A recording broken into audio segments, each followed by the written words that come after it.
আজ জামাইয়ে আরেক বিয়া করছে। কারণ হইছে আয় সুন্দর ন, আয় সুন্দর করে কথা কইতাম হারি না শুদ্ধ ভাষায়, আয় সুন্দর করে চলাফেরা করতাম হারি না আধুনিকভাবে। আয় বলে আদিমকালে রয়ে গেছি, আয় বলে খ্যাত হিয়ালাই বলি আবার বিয়া করছে। ইন্টার ফাঁসালা এক বেডি গার্মেন্টসে চাকরি করে। গার্মেন্টসে চাকরি করলে কি হইব? শুদ্ধ ভাষায় এককারে ফড়ু। মনে করেন সুন্দরভাবে কথা কইতে হারে, বেডাগো মন গলাইতে হারে। আয় হ্যাগেন হারি না, আয় তো গড়ের বউ। আয় হারি রান্ধন বারণ গড়ের কাম ব্যাগ কিছু হোলামাইয়া হামালন হোর হরিরে মনে করেন যত্ন করন। আয় জানি হ্যাগেন বাউরে। কেউ আবার ইটা মনে করিয়েন না যে আর জামাইরে মনে হয় আর লগে জোর করে বিয়ে দিছে। জোর করে ন, হিগা নিজের ইচ্ছায় করছে। হিগার বাপ মা যাই চাইছে, হিগা যাই চাইছে, বালা লাগছে, পছন্দ হইছে, তারপরে যাই আর লগে বিয়ে হইছে। ইয়ার হরে আঙ্গ ঘরে হোলামাইয়াও আছে। বিয়ার হর কয়েকদিন ব্যাগ কিছু বালা গেলেও ইয়ার হরে আস্তে আস্তে ব্যাগ কিছু কেরুমা জানি উল্টা ফাল্টা হয়ে গেল। মানে হিগার মধ্যে মানে কেরুম একটা জানি আলাদা রকম অনুভূতি হাইতামাই। কেমন জানি মনে হইতো আর কাছে হিগার আনলাই কোনো টান নাই, আর প্রতি কোনো মায়া নাই, আর প্রতি কোনো মহাব্বত নাই। তবে শুরুর তুনে একখান সমস্যা আসিল, যেটা আমি ফাত্তা দিতাম না। হিটা হয়েছে আঙ্গ মধ্যে দূরত্ব আসিল, আর এই দূরত্বলাই বলি ব্যাগ কিছু হয়েছে। মানে আর জামাই চাকরি করতো দূরে, মানে ঢাকা শহরে থাকতো, আর আই থাকতাম গ্যারামে আর হৌর হৌরির লগে হোলামাইয়া লই। আর হিগা বছরে 9 মাসে একদিন যদি মনে চাইতো বাইতে আইতো, মনে না চাইলে বাইতে আইতো না। আর আর লগে মোবাইলে তেমন একটা কথাও কইতো না।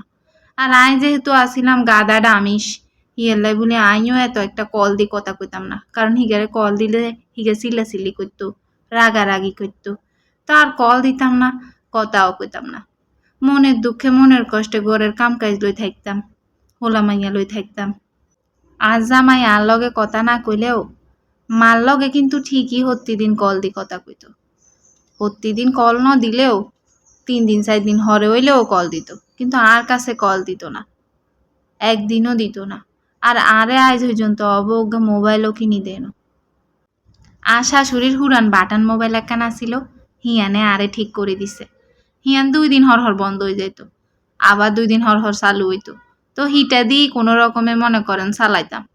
আর যত রকমের যত খরচা ফাতিয়া ছিল, যত রকমের যত যাবতীয় জিনিসপত্র লাগতো, হ্যাগেন ব্যাগেন আই আর শাশুড়ির কাছে চাইতাম, আর নাইলে শ্বশুরের কাছে চাইতাম। আর জামাইয়ের কাছে চাইতাম না, কারণ হিগে তো আল্লাহকে কথা একইতো না। আর মনে করেন বেশি গুরুত্বপূর্ণ দরকারি জিনিস হইলে হিটা আই আর শাশুড়িরে কইতাম। আর মনে করেন মাঝে মধ্যে বাপ মার তুনো টিয়া হইসা লই চলতাম। আর জামাই আর প্রতি এত একটা গুরুত্ব দিত না।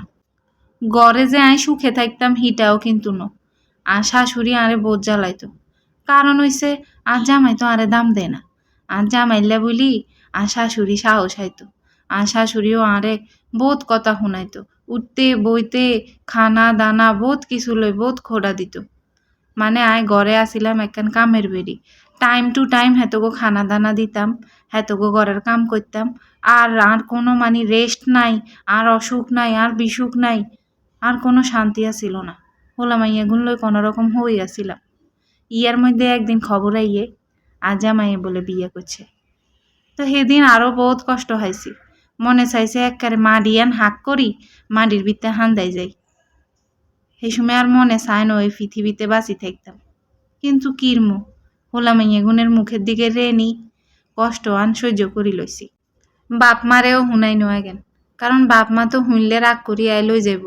কিন্তু ইয়ার হরে বাপ মার কাছে যাই থান লাগব, আশেপাশের সমাজের মানুষের কথা শুনন লাগব, হোলা হাইনি গুণের বহুত কথা শুনন লাগব।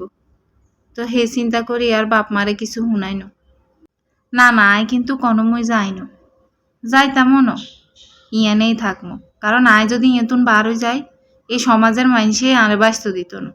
তো হিয়ালাই বলি আই ইয়ানেই আসি, আর সংসার সামালিয়ের, আর হোলামাইয়া সামালিয়ের, আর হোর হরির সেবা যত্ন করিয়ের এত করে লই আসি। মনে করেন আর ভাগ্যে স্বামীর ভালোবাসা নাই আরই। কিন্তু কি বো, এক সময় ঠিকই বুঝবো যে আর মতো বেডি আর কোনো আনে হাইতো না।